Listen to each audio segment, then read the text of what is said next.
présent. Je suis Aïtami Mohamed, je suis le PDG du groupe Le Matin. Très heureux de vous accueillir et d'accueillir le grand écrivain, poète, peintre. C'est un jour que je ne vais plus vous présenter. Nous sommes au Book Club, c'est un concept qui est maintenant à sa 33e édition. Depuis presque 2 ans, nous avons commencé à recevoir des auteurs d'essais, de romans. Et nous avons aussi un très beau programme pour le salon du livre, si je ne m'abuse. C'est la première fois, je crois, qu'on rencontre, on fait une rencontre on en a fait dans d'autres. Donc, sans trop tarder, je cède la parole à notre collègue Misk pour un petit peu être la contradictrice ou l'interlocutrice de ces pages. Merci. Ce sera plus un dialogue, beaucoup plus qu'un échange qui nécessite modération. Alors bonsoir et bienvenue à tous dans ce rendez-vous mensuel du Book Club le matin. Nous sommes très ravis, comme chaque mois, de recevoir un auteur autour d'une actualité. Et cette actualité est d'autant plus intéressante et nous concerne que le roman de ce soir prend vie et attache dans notre ville bien-aimée, Casablanca. Les Amants de Casablanca, paru aux éditions Gallimard, est un roman signé Tahar Benjiboun. Alors, Tahar Benjiboun, bonsoir. Bonsoir. Avant de commencer à parler du roman, quel est votre rapport à cette ville de Casablanca? Parce que c'est une ville que vous connaissez très bien. Non, je ne connais pas très bien. Non, mais justement, vous venez assez souvent. Non, mais c'est incroyable. C'est une ville où j'ai vécu une année quand j'étais prof de philo au lycée Martin V il y a des siècles de ça. Et puis, j'ai jamais compris comment elle fonctionne. Et je suis revenu très souvent, et je me suis perdu pour ça. Et c'est une ville étonnante. Je n'ai jamais réussi ni à la détester, ni à l'aimer. Enfin, c'est très curieux. Mais j'y retourne souvent. J'ai de la famille, bien sûr, j'ai des amis. Ça, c'est important. Et en même temps, je sais que tout se passe ici. C'est le poumon et le cœur du Maroc. C'est un poumon qui est parfois plein de fumée, de pollution à Casa, il ne faut pas oublier. Mais en même temps, c'est un poumon qui fait vivre le pays. Alors j'ai dû, avant d'écrire le roman, un peu me renseigner sur son histoire. Alors, d'abord, c'est une ville, une création des Français qui a commencé par la bombarder en 1907. Et après, en 1912, quand il y a eu la signature du protectorat, ça a installé de manière beaucoup plus officielle en construisant des maisons, des hôtels, des routes, des banques, des postes, tout ça. Et là, on va trouver un Casablanca qui existe toujours parce qu'il y a une belle architecture que les Français ont laissée dans cette ville. L'art déco, les arts déco sont entrés dans les années 30 ici avec des architectes très fameux. C'est devenu une ville qui s'est imposée sur le plan architectural à l'échelle mondiale. Évidemment, vous avez vu la couverture du livre, c'est un clin d'œil au film de Michael Curtis, Casablanca. C'est un film un peu ridicule, enfin, c'est un film culte, mais je l'ai revu pour les besoins du livre. C'est vraiment incroyable parce que d'abord il a été tourné à Hollywood dans des décors de 54 avec des figurants qui s'appuyaient à l'égyptienne, avec des chameaux. Il n'y avait jamais de chameaux à Casablanca. Ils sont vraiment... Et en même temps avec une histoire d'amour qui est étrange, qui est bizarre, parce que on rendu compte qu'à la fin du film, enfin Bogart, qui est très amoureux d'Ingrid Bergman, l'accompagne à l'aéroport sous la pluie pour qu'elle puisse partir avec son mari. Son mari est un résistant français. Il dit: le pays a besoin de lui, il a besoin de toi. Elle prend l'avion et part. Il a offert la femme qu'il aime à la résistance française. C'est pas mal, c'est un peu romantique, mais ça ne correspond pas à la vérité. Dans la mesure où les 2 frères Einstein qui ont écrit le scénario ne savaient pas comment terminer le film. Et c'est en tâtonnant qu'il dit il va à l'aéroport et il lui dit au revoir. Et c'est passé comme ça. C'est un film bizarre, parce que j'ai vu, revu, je ne connais pas encore, mais il y a quelque chose d'étrange. Il n'y a pas Casablanca, on ne voit rien, si je rappelle Casablanca, mais il y a quelque chose. Il y a quelque chose qui nous ramène vers notre Casablanca à nous, qui n'est pas la leur. Exactement, ça nous fait une fausse pub quelque part. Oh, vous avez le droit. Mais c'est vrai que c'est une fausse pub. Et ce qui est drôle, c'est que le Rix Café a été créé longtemps après par justement une diplomate américaine à Casablanca. Donc, notre livre aujourd'hui est une histoire d'amour, mais aussi de trahison, d'adultère, de remariage. C'est un peu, ça raconte justement le Maroc et le Casablanca moderne. Il est question de divorce, de remariage, mais aussi d'argent, de conventions sociales et de conformisme. Nous suivons le récit de Nabil et de Lamia, qui sont mariés depuis un bon bout de temps, lui pédiatre et pharmacienne, un couple socialement compatible, parfait. Et puis Lamia, qui est aussi femme d'affaires, a une aventure. Donc le couple se brise, et puis ils vont se retrouver d'une certaine façon par la suite. Une question qui s'est très rapidement imposée à moi en finissant le livre, c'est la suivante. Il ne faut pas dire la fin quand même. Comment? Il ne faut pas Ah non, pas fin. du tout, mais la question qui s'est imposée à moi, c'est est-ce que l'adultère finalement est une cause ou une conséquence à la fin du couple? D'abord, l'histoire d'amour, toute histoire d'amour est un pari sur l'équilibre, sur l'avenir, parce qu'on ne sait pas comment les choses vont évoluer. Et puis le mariage est un contrat social. Et on confond souvent le mariage et l'amour. Dans certains cas exceptionnels, l'amour et le mariage vont ensemble jusqu'à longtemps, très longtemps. Moi je connais. Hein. D'ailleurs, c'est des couples qu'il faut mettre dans les musées parce que c'est tellement rare. Mais en même temps, le mariage est une convention sociale dont on a besoin pour que la société fonctionne. Par exemple, en Europe, le nombre de familles monoparentales, le nombre de femmes avec un enfant ou deux qui vivaient toutes seules, le nombre de parents qui font des remariages avec des familles recomposées. Enfin, la société européenne, pas uniquement la française, mais à partir des pays nordiques en descendant jusqu'en Espagne, est une famille qui est en train de rendre l'âme. Il n'y a plus de famille. Il n'y a plus de cellules familiales. Et ça, je ne le souhaite pas au Maroc ni aux Marocains, parce que c'est quelque chose qui nous donne un équilibre, une référence. On ne peut pas vivre et faire des belles choses si on est coupé de ses racines, si on est coupé de sa famille.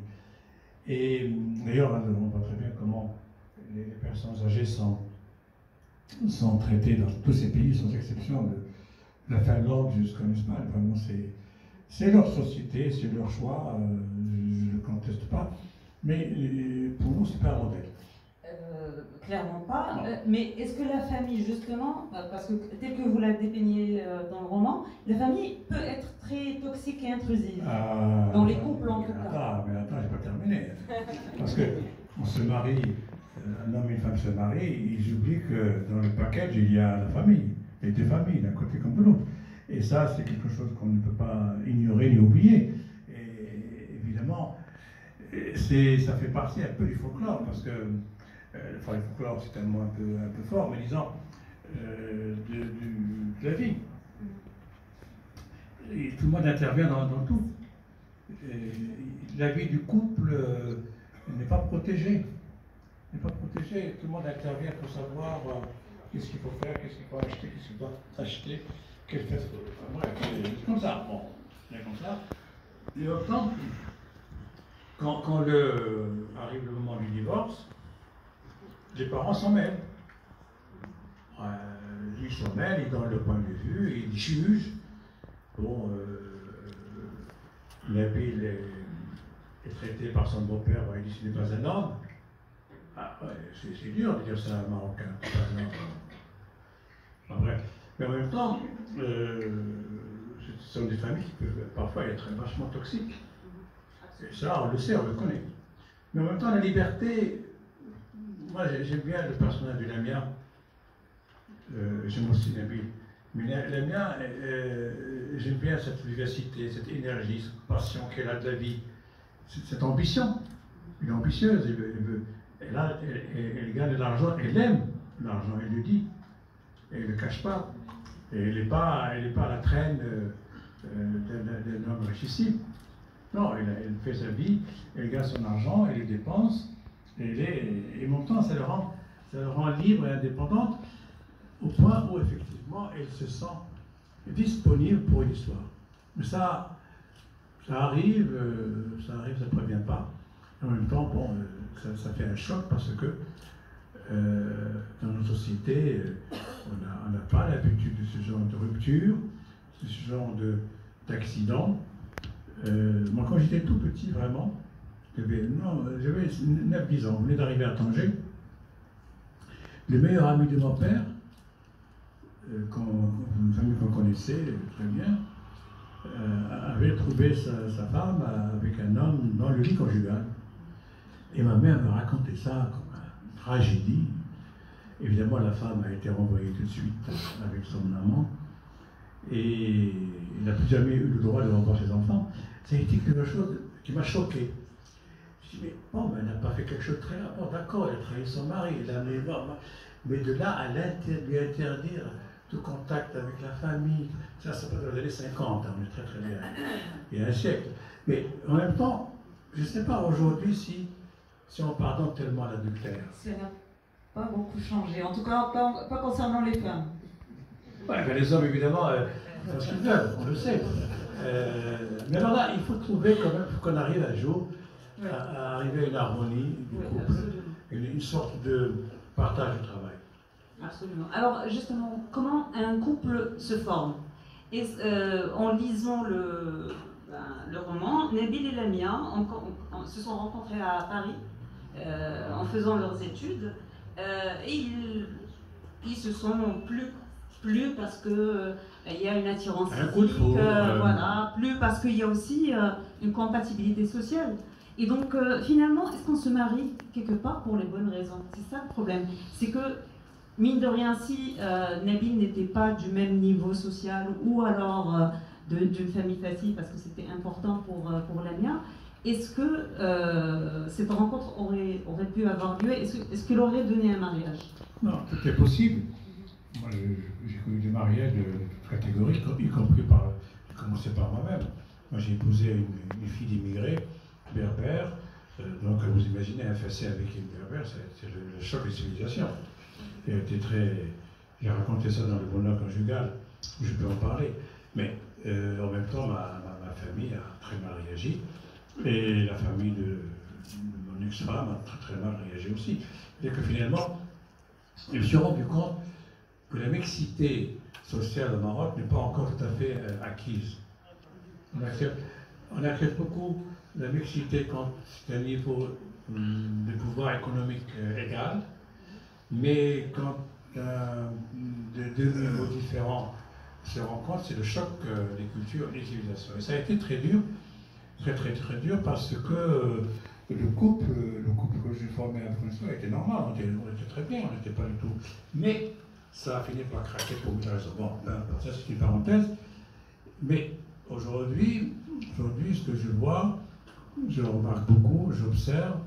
Alors, il y a un cadenas, une sorte de structure qui fait que comment on fabrique disons, une vie conjugale pour que ça dure. Il faut les enfants occupent beaucoup de place. Les enfants, leurs études, la perpétuation de l'humain, les allers-retours de Nietzsche. Tant qu'on fait ça. Et puis les traditions ont un rôle important.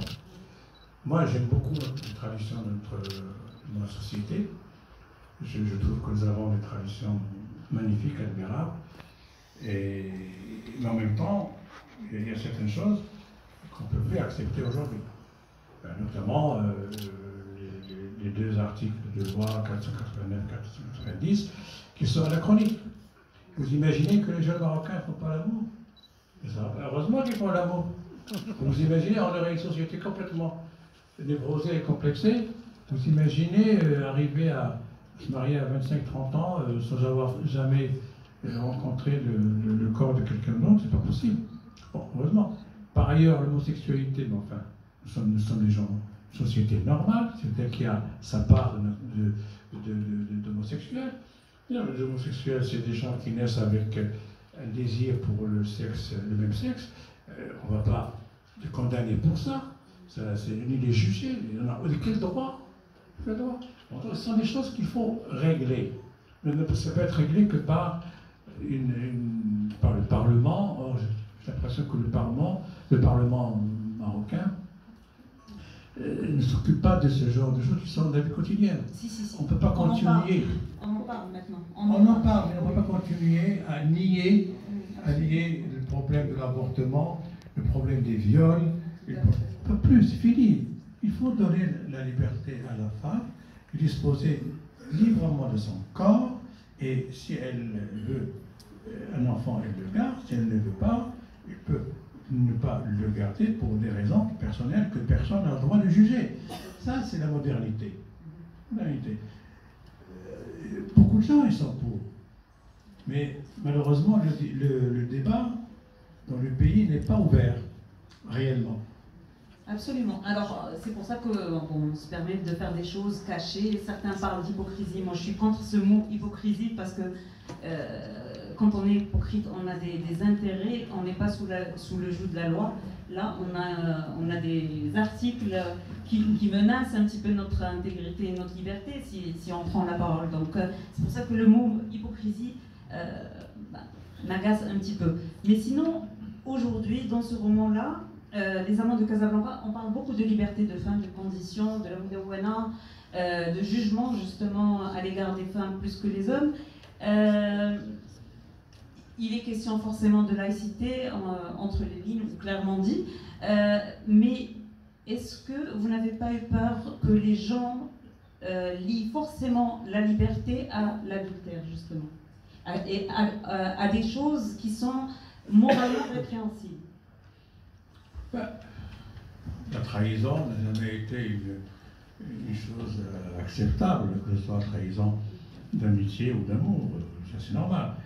Le problème, c'est qu'il y a parfois des sentiments, il y a des sincérités. Et bon, qu'est-ce qu'on fait à ce moment-là? Moi, je ne sais pas, moi j'ai pas de réponse. Hein. Et évidemment, dans le film de Omar Beckman, c'est de la vie conjugale, c'est l'homme qui part, c'est l'homme qui a une aventure. C'est l'homme qui laisse la femme qui se traîne à ses pieds pour le retenir. Et moi, j'ai dit non. Maintenant, chez nous au Maroc, il y a des femmes puissantes qui ont le droit et qui les prennent de quitter l'homme pour vivre leur vie. On ne va pas la juger non plus. Bon, c'est comme ça. Mais en même temps, je ne vais pas faire l'éloge de la trahison militaire, non. C'est pas ça, mais qu'on respecte les choix de l'individu dans la mesure où la femme du roman, Lamia, avoue et dit à toi son mari. Elle s'est cachée, bien sûr, pendant 6 mois, elle n'a pas tout dit, elle a joué le jeu social. Mais à un moment, elle dit « il m'a quitté, je te quitte ». Cette phrase est terrible. « Il m'a quitté, je te quitte ». Et c'est tout le roman tourne autour de cette phrase. Absolument. Et justement, cette femme qui prend ce courage, parce que finalement ça a demandé du courage, finalement, est-ce qu'elle a quitté son mari parce qu'il ne lui donnait pas satisfaction? Alors quand je parle de satisfaction, c'est pas forcément physique, mais en général. Ou alors parce qu'elle avait besoin de quelque chose que le mariage ne lui procure pas. Alors il lui a dit, tu t'es endormi sur notre couple. Tu t'es endormi, c'est vrai, il a été un peu... Bon, un peu insouciant, il a manqué d'attention, il a manqué de... Le couple, c'est un travail quotidien. Hein. Parce que, à partir du moment où on se dit ça y est, c'est acquis, non, c'est foutu. Il faut des attentions quotidiennes, de part et d'autre, je parle de deux côtés. Hein. C'est un travail à deux. Et c'est le couple qui fonctionne. Hein. Les seuls qui durent et qui fonctionnent sont des couples qui sont qui sont main dans la main, qui travaillent, qui peuvent passer des moments difficiles, des moments où il y a des attirances vers d'autres choses, et qui n'en parlent et tout.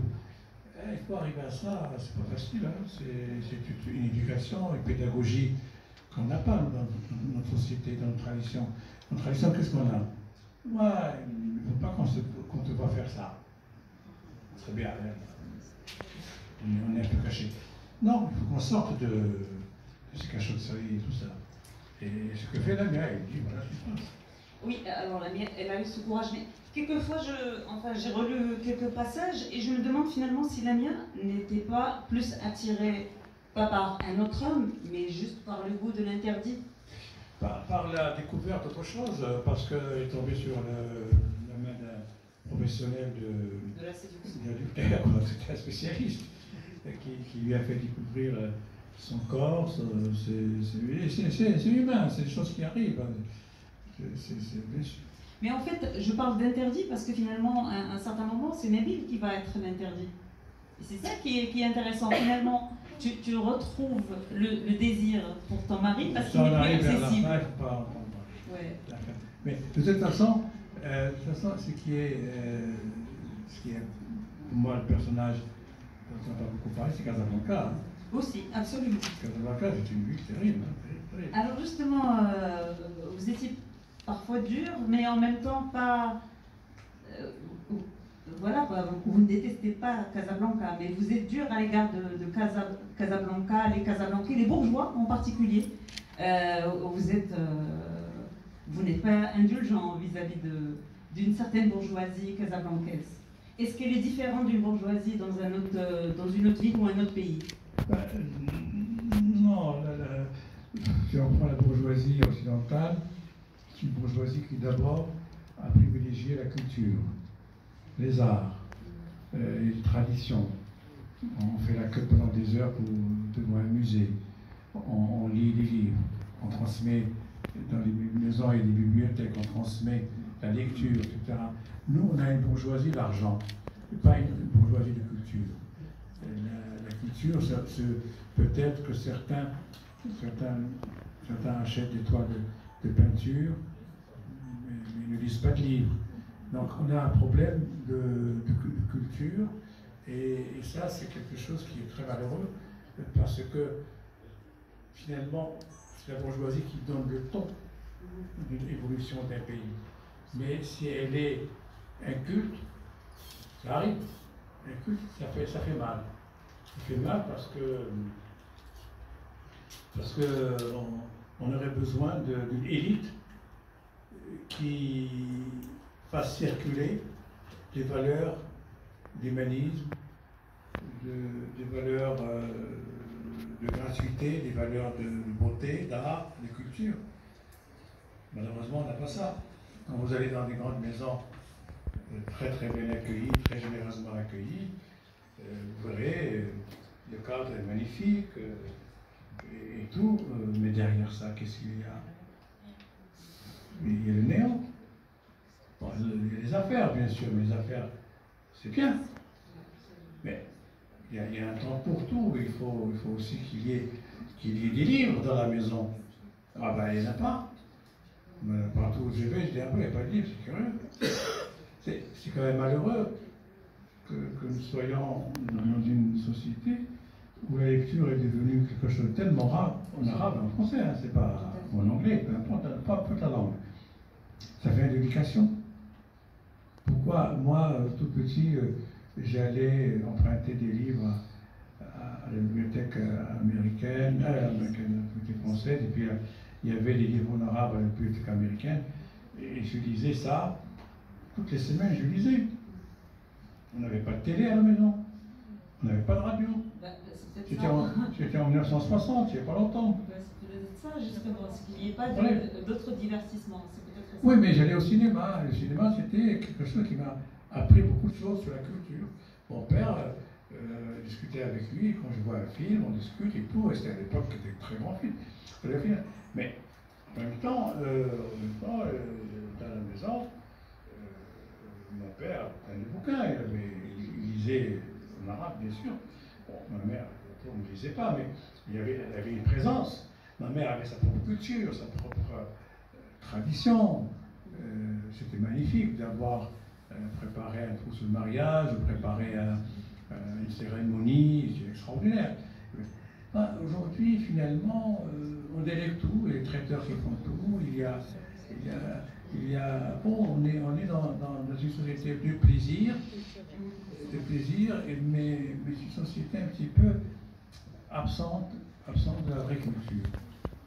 C'est quand même bizarre. Alors justement, Nabil, c'est quelqu'un de très cultivé. Il lit, il va au cinéma, il regarde des films. Il a une certaine culture. Lamia, pas du tout. Elle se force. Et puis, elle n'a pas le temps. Et donc, forcément, elle ne transmet pas ce plaisir qu'elle n'a pas. Elle ne peut pas le transmettre à ses enfants.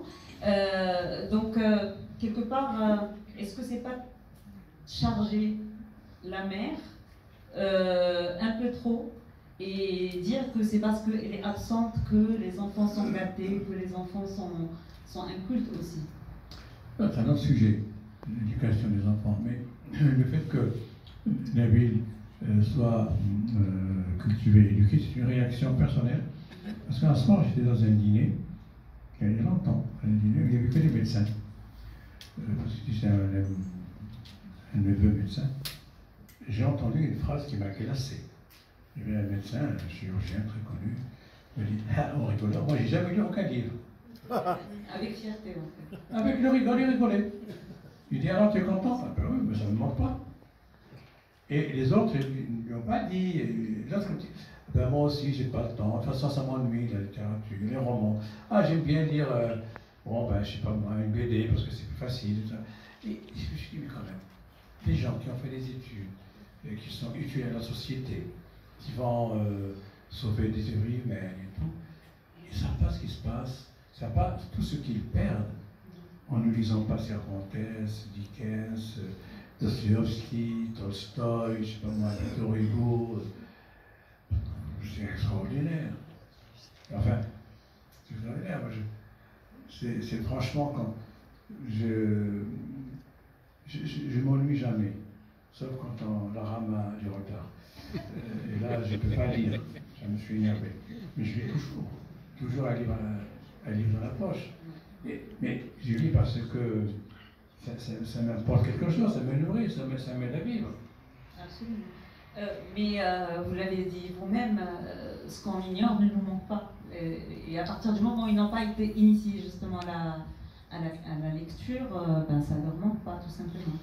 Une fois, ça c'était très marrant.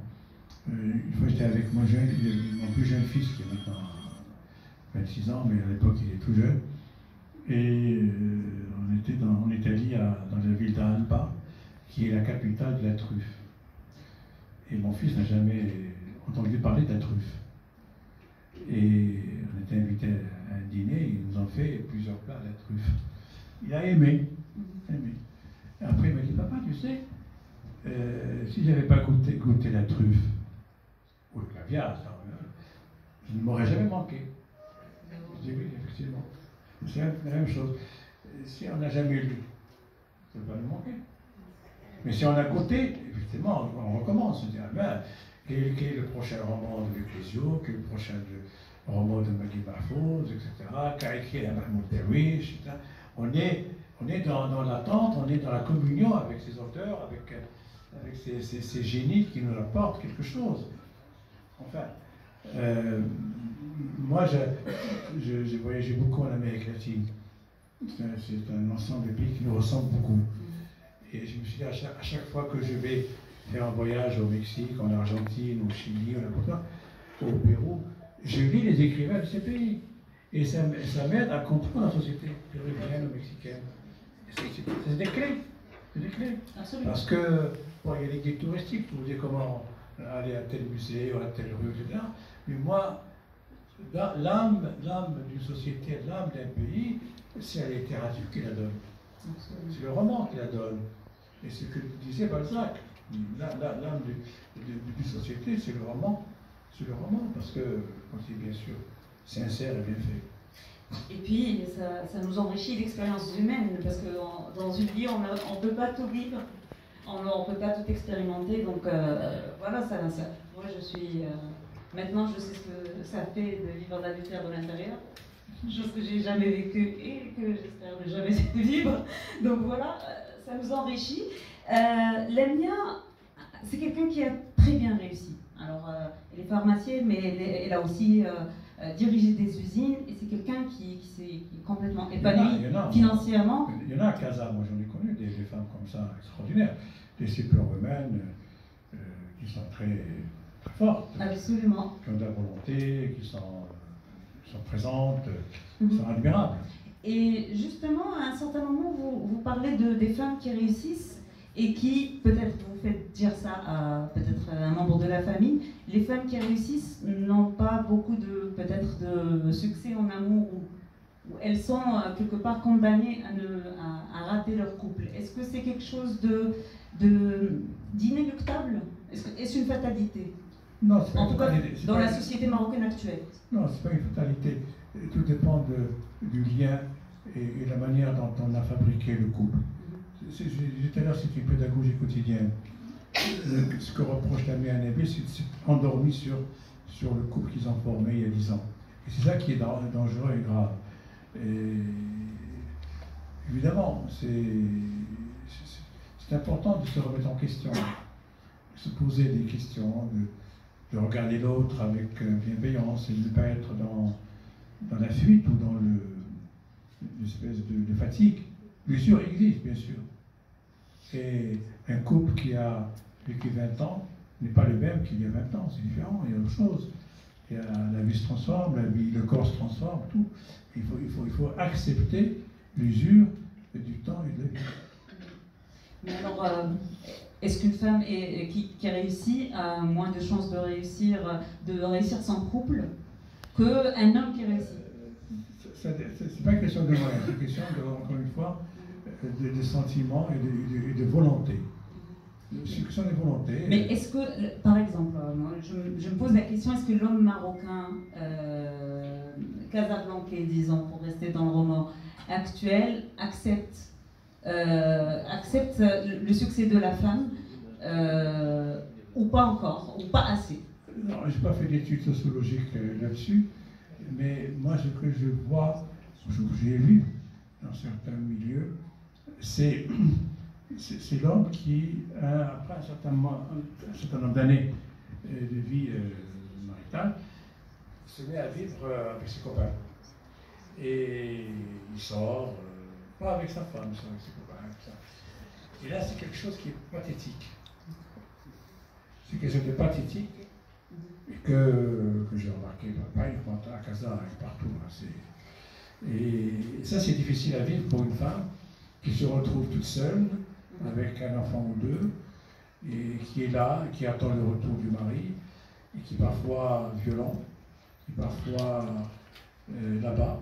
Il n'y a pas que dans les milieux défavorisés qu'il y a de la violence, il y a de la violence dans tous les milieux.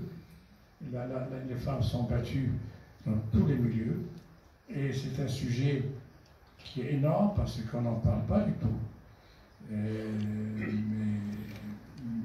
Mais il y a beaucoup de drames qui sont tus par honte, par pudeur, le silence est là, mais beaucoup de violence. Je ne dis pas qu'il n'y a pas de violence de la part de la femme, il y a une certaine violence aussi de la part de la femme, mais rien à voir comparé à celle de l'homme qui se soude la gueule, qui rentre et qui fout une baffe à sa femme. Ça j'en ai vu et revu, et j'ai eu tellement de confidences, d'amis, de gens comme ça. Donc ça existe dans tous les milieux, évidemment. C'est très, et dans tous les pays, les sociétés sont comme ça. La violence est une pratique quasi planétaire. Un petit mot sur l'archétype du séducteur. Alors on a deux modèles. On a Daniel, qui lui est l'amant de Lamia, mais il y a aussi Hakim, qui est l'ami justement de Nabil. Le célibataire endurci. Justement, c'est beau gosse, qui n'a pas besoin de se marier parce qu'il a une femme par jour s'il le veut.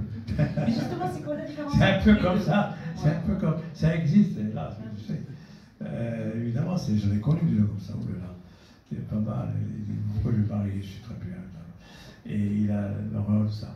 Puis bon, il va arriver un moment, il va se réveiller, ça va trop tard. Bon, c'est une histoire. Daniel, c'est la caricature. C'est la Porsche, c'est les frics, c'est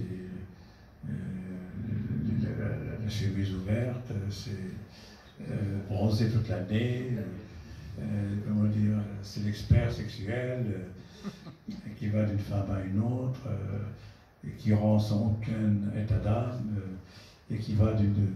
Bon, c'est le parfait salaud, quoi. Est-ce que le parfait salaud est forcément un beau gosse? Ah, c'est un salaud parce qu'il sait très bien que la femme va réagir autrement, que la femme a des sentiments. Lui, il n'a pas de sentiments. Ouais, il n'a pas de sentiments. Mais la différence entre Hakim et Daniel, elle se situe où finalement? Tu vois, c'est la différence entre Hakim et Daniel, est-ce que c'est le même type d'homme? Est-ce qu'il y a une différence entre les deux? Non, Hakim ne promet rien. D'accord. Donc c'est plus correct. Hakim va beaucoup plus loin. Il avait écrit sur la porte de sa chambre: si vous craignez la solitude, ne vous mariez pas. La phrase de Tolstoï, le Tchekhov, c'est toi, c'est le Tchekhov. Si vous connaissez, la chose est connue d'avance. Non, Daniel, c'est un professionnel. Ok. Alors, je vais poser une dernière question sur l'écriture polyphonique avant de passer la parole à la salle. Si vous avez des questions, préparez-la. Et on a un micro dans la salle. Merci beaucoup, Mola. La dernière question, c'est sur le mode d'écriture polyphonique. Je comprends parfaitement pourquoi on a eu ce besoin d'entendre et Nabil et Lamia. D'ailleurs, même dans la façon d'écrire, on n'avait pas le même temps, ce qui est très appréciable. Maintenant, en tant qu'auteur, est-ce que, en tant qu'auteur, vous avez aussi, ça peut arriver d'avoir une préférence pour l'un des antagonistes? J'aime mes personnages, je les aime parce que je m'investis en eux et ça n'a rien d'autobiographique du tout. Mais quand on vit une année ou deux avec des personnages, ça devient des copains, on se fréquente et tout, on rêve la nuit d'eux, ça m'est arrivé de rêver de mes personnages. Et donc, bien sûr, j'ai fait entendre la version de l'un et la version de l'autre. On se rend compte à chaque fois qu'on a tous les couples du monde qui ne vivent pas la même histoire. Ça, c'est terrible. Et d'ailleurs, vous pouvez faire l'expérience entre vous. Chacun écrit son histoire, il la met dans une enveloppe, et on échange des enveloppes, et on verra quand même qu'il n'y a pas la même chose dans l'une et dans l'autre. Et ça, c'est la vie qui est comme ça. On ne peut pas échapper à ça. L'important, c'est de revenir aux Amants de Casablanca, c'est de voir que la littérature, finalement, dans notre pays, a besoin d'être considérée, d'être lue. Parce que, qu'on écrive en français, en arabe, peu importe, le livre est en train d'être traduit en arabe, il sortira dans quelques mois. C'est pas une question de langue. Mais qu'on puisse nous interroger sur nous-mêmes à travers tous les écrivains marocains, ils sont maintenant nombreux et importants, qui écrivent dans toutes les langues, et d'ailleurs, ils ne sont pas qu'au Maroc. J'ai rencontré des écrivains en catalan et une femme en Catalogne, en Hollande. Il y a beaucoup d'écrivains en Hollande, il y a même une écrivaine en Amérique. On est nombreux, une diaspora d'écrivains marocains importante dans le monde qui écrivent dans plusieurs langues. Et ça, c'est une particularité du Maroc. La France n'a pas ça. Par exemple, la France n'a pas d'écrivain en arabe, n'a pas d'écrivain en grec, pas d'écrivain en allemand.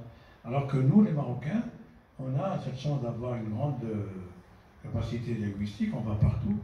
Et d'ailleurs, il y a un grand écrivain maroco-hollandais qui a eu un très grand prix littéraire et qui est très considéré en Hollande. Ben Ali, qui est formidable. Il y a d'autres qui ont fait, que moi j'ai lu en français parce que je n'arrive pas à lire, je ne lis pas le hollandais. Mais l'autre jour j'ai fait un débat avec un Abdelkader, pas Ben Ali, Et